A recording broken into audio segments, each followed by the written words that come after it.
Selamat pagi teman-teman. Ya, perkenalkan kami hari ini melakukan penelitian tentang sejarah dan bagaimana fungsi tentang rumah Lowo untuk proyek asesmen sumatif akhir semester 1 ya. Perkenalkan, nama saya Yusuf Nova dari Kanonika. Perkenalkan, nama saya Valensius Alvino. Perkenalkan, nama saya Muhammad Kesatria Gatot Kaca. Perkenalkan, nama saya Jonathan Edward Diono. Oke, jadi hari ini kita akan melakukan penelitian ya teman-teman, seperti yang dijelaskan tadi. Selamat menonton.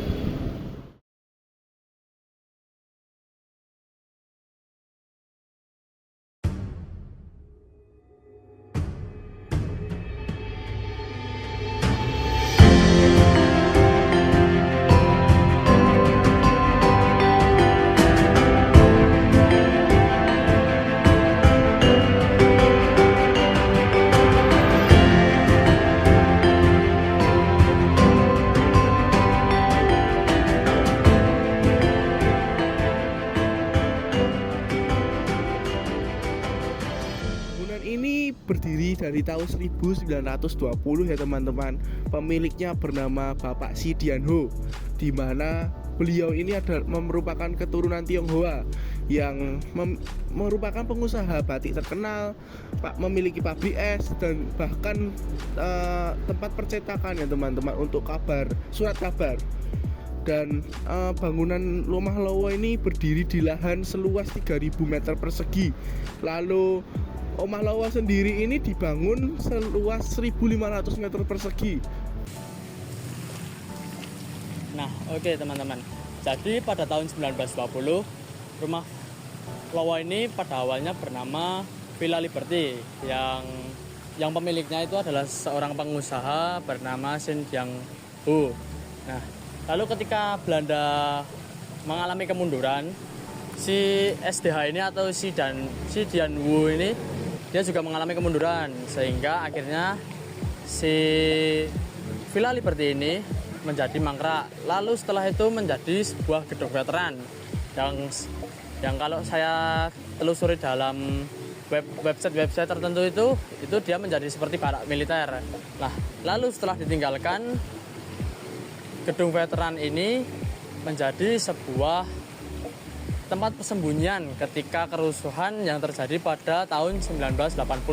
Nah, setelah menjadi tempat persembunyian di kerusuhan pada tahun 1980, tempat itu mangkrak sehingga kosong. Lalu banyak sekali ribuan kelelawar yang datang, sehingga rumah Villa Liberty ini disebut sebagai Omah Lowo oleh masyarakat sekitar. Lalu pada tahun 2016, Hadianto Cokro Saputro, nah itu diakuisisi untuk merevitalisasi Omah Lowo ini menjadi sebuah bangunan cagar budaya. Nah, lalu setelah 2 tahun mengalami revitalisasi, pada tepatnya 20 Oktober 2020, Omah Lowo ini resmi menjadi bangunan cagar budaya yang dikelola oleh Batik Keris. Yuk teman-teman, sekarang kita bahas gaya arsitekturnya. Dulu Omah Lowo ini dibangun dengan gaya arsitektur Belanda, karena dulunya Belanda itu yang berkuasa di Indonesia. Dulunya itu rumah pribadi si Dian Ho, yang sekarang menjadi Museum Batik Keris. Sekarang di dalam Omah Lowonya teman-teman, di lorong pertama terdiri dari 4 kamar, 2-nya di sebelah kanan dan 2-nya di sebelah kiri. Lalu ada 1 ruangan keluarga, satunya ada 2 kamar yang terpisah dari lorong, yang sekarang tempat untuk memamerkan barang autentik seperti vas, piano, guci dan sebagainya. Sekarang Batik Keris memiliki 2 tempat. Yang pertama menjadi tempat toko kain batik dan museum. Lalu bangunan yang kedua menjadi tempat kafe. Yuk kita dengerin penjelasan selanjutnya. Halo teman-teman, jadi pada kesempatan kali ini saya akan menjelaskan tentang pelestarian cagar budaya yang ada di Omah Lowo, Surakarta. Upaya melestarikan Omah Lowo ini menjadi hal yang sangat penting, yaitu adalah supaya Omah Lowo ini tidak hilang dan bisa berkembang terus di setiap perkembangan zaman. Seperti yang dilakukan batik keris saat ini. Batik keris saat ini adalah yang mengelola Omah Lowo. Batik keris menggunakan Omah Lowo sebagai museum dan juga pameran. Omah Lowo saat ini cukup dikenal banyak orang karena sudah dikelola oleh batik keris dan bangunannya pun sudah direnovasi. Lalu Omah Lowo saat ini sudah cukup baik. Walaupun sudah dikelola oleh batik keris, pelestarian Omah Lowo bukanlah menjadi tanggung jawab pemerintah dan batik keris saja. Tapi kita juga harus membantu untuk melestarikan Omah Lowo ini. Lalu kita harus melestarikan Omah Lowo ini supaya tidak hilang, dan jangan lupa ke Omah Lowo untuk melestarikan cagar budaya ini. Terima kasih. Allah sakit ya. Pak. Sudah siang, Pak. Ya.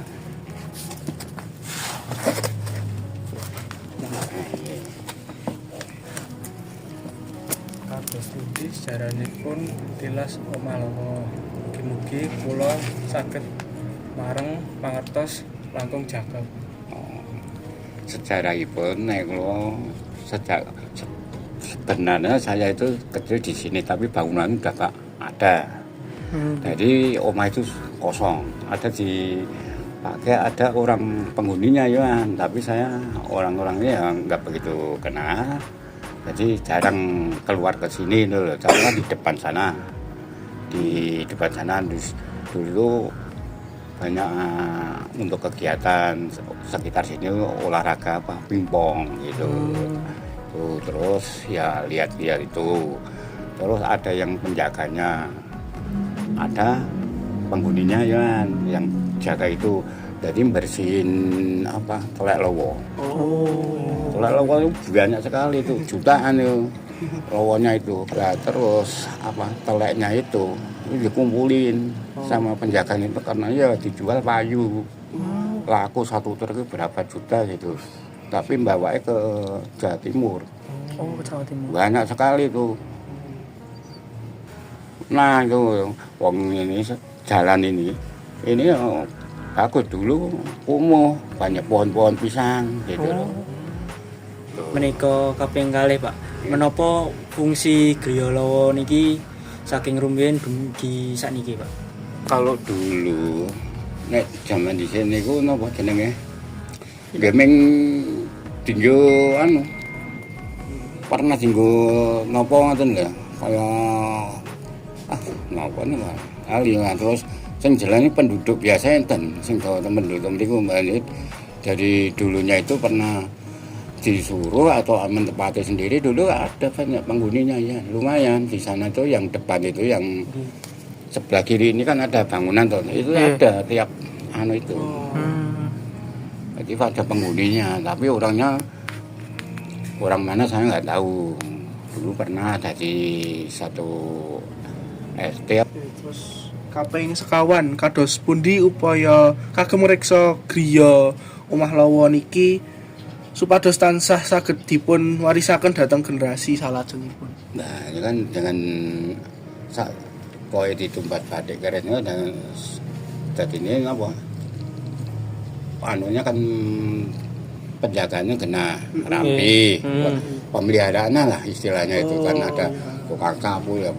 Jadi benar-benar dilestarikan gitu loh. Jadi nggak boleh ngerombak apa anunya bener ya enggak.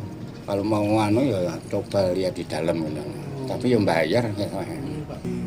Kalau sebetulnya ya zaman dhisik singup dari lampunya buat nenten Mas. Peteng dedet ngoten niku. Wah mriki kok lampuke wis kumuh nika gawe pisang no. Pungkasan niki Pak. Kula nderekaken nedha uninga menapa kenging ngaturaken kesan lan pesan jenengan.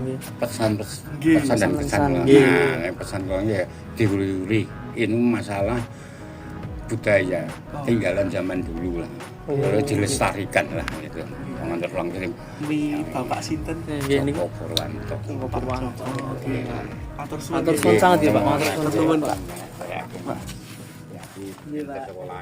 Nggih, Pak. Matur suwun. Terima kasih telah menyaksikan perjalanan kami di Omah Lawa Surakarta.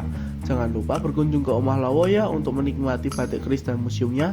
Kami pamit undur diri, sampai jumpa di video berikutnya. Salam Mikael.